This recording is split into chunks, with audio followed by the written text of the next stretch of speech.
Okay. Oh, yeah. Yeah. The very first Citroën Rendezvous probably occurred in North America, like this one that occurred in my backyard about 45 years ago. Wow. One of the many projects that I have done was to cut a car in half, which I call Toulouse.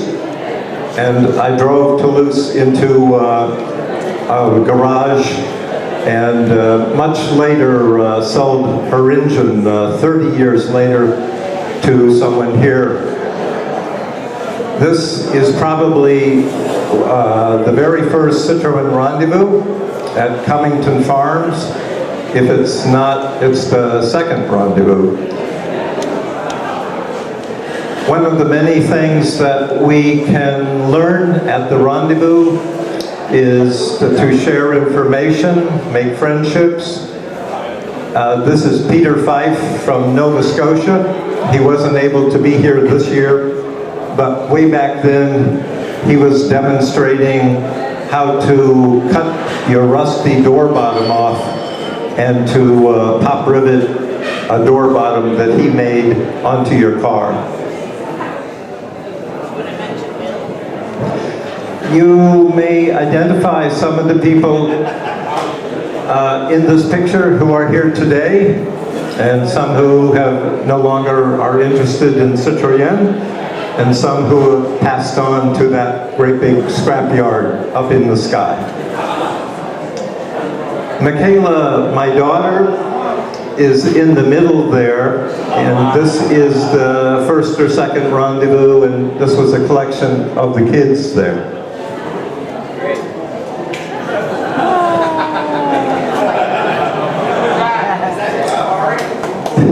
That's one of my 10 or so safaris, yes. Next slide. Michaela and I, at the end of each rendezvous, would have a picture taken of us, often late in the day, tired, or in some cases wet. And this is after one of our t-shirt selling adventures. And this was from a couple of years ago. That's Michaela's 1970 French D Special, D Super, they called it.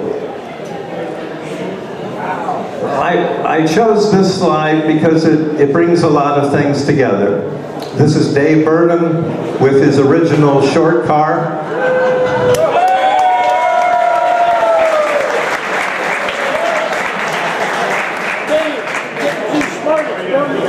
And in the background is Michaela, awestruck at the vision of this short Citroën. That's me when I had dark hair, stripping a car, one of about 60 D series that I've owned in the last 40 years. Next. This is sort of before and after.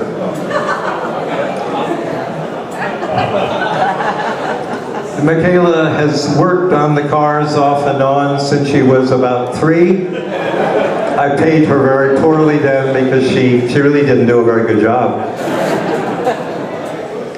She improved years later. I don't know what car we were stripping where, but she's honestly working there, as you can see from the lack of any protective hand protection. Her hands are covered with grease. This is a station wagon that I cut the rear end off of and attached another undamaged rear end, and she was helping. And this is Michaela working on a project behind the building in Boston that I was super of. That is the second Citroën I bought. Originally, I just paid for the interior, and then I stripped much of the car, and then I paid more money and put all the parts back. And Michaela is about 2 there, but her appreciation of the automobile is shown in the next slide. It's one of my favorite pictures of her. After owning about 30 D Series, I went on a search with very little money looking for a convertible. And this is a convertible that the man was asking $1,500 for in Larchmont, New York, around 38 years ago. He claimed to know nothing about the rust problem, but I couldn't find any place on the car where I could jack it up without hearing the crunching of metal. And the next slide is a picture of the trunk where one of the suspension cylinders had broken off. So I looked at a number of convertibles, but they were either terribly rusty or unaffordable for me. This car I bought in upper New York State about 34 years ago, during a very bad time to be buying another car because I was getting divorced from the woman who is Michaela's mother. And so during the divorce, I bought the car in secret after some difficult negotiations. And after the divorce was over, I and a friend and Michaela went up to pick it up where I had hidden it in Bristol, Vermont. Michaela had a mouthful of gum, so her cheeks aren't that much like a mafioso, really.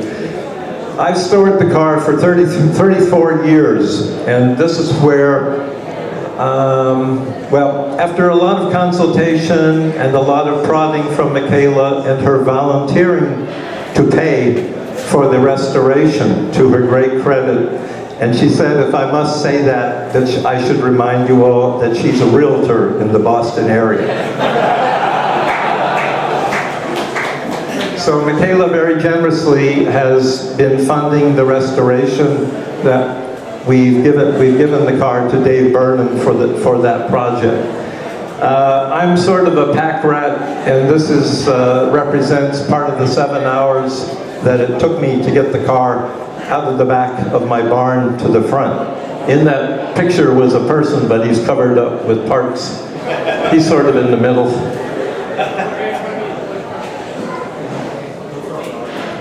This is, if you know anything about a 64 Citroën, their brakes are great when they're working, and after so many years of inactivity, they're very inclined to seize up.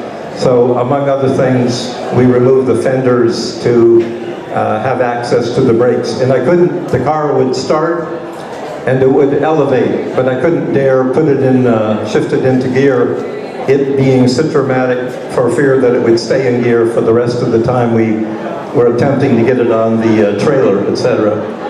That's Paul Riccardi. He's over there. He has nerves of steel. He volunteered to tow the car last January to Dave Burnham's in Delancey, New York, near here. But first he had to carry his charm with him, which is he always carries a 2CV chassis with him wherever he goes. So he put that in the back of his van. So this is the first time the car has seen sunlight in about 14 years. This is the notorious Mercedes Sprint tow vehicle, which turned out to be a little light and a little underpowered, perhaps, to tow the U-Haul trailer. And I told the U-Haul people we were towing a 64 Chevy for fear that 64 DS9 convertible was not in their books and they weren't going to rent me the trailer. Paul and Michaela have bowels of steel, but I don't. So in Keene, New Hampshire, we pulled over so I could go to the bathroom. And this was a small snowstorm in January. And Paul, being the careful guy he is, he took a look around the trailer, and this is what he found. We were missing a rear tire. There was only a little shred of the tire. Now, my hearing isn't great. I don't think Paul's is either. Michaela said she'd heard this scraping sound, but Paul diagnosed it as many other possibilities. So he was quite taken back to find we were actually missing a tire. And I was quite upset because we were already very behind schedule. To my amazement, the U-Haul people came out and actually changed the tires. Unfortunately, soon after that, we encountered some hills, I think, near the border of Vermont. And the slushy roads weren't very well maintained. And going up one of the hills, we went from 70 to 60 to 50 to 40 to 30 to 20, and we were crawling. We were literally crawling going over the top of that hill. And we had been joking around and doing a lot of talking up to that hill, but there was deadly silence among the three of us. And later, Michaela told me she was tempted to jump out and push. And I had the same feeling. Once we made it over that hill, we turned back because Paul knew there were higher hills coming, and we chose an alternative route to go down to the Mass Pike, but not without yet another incident.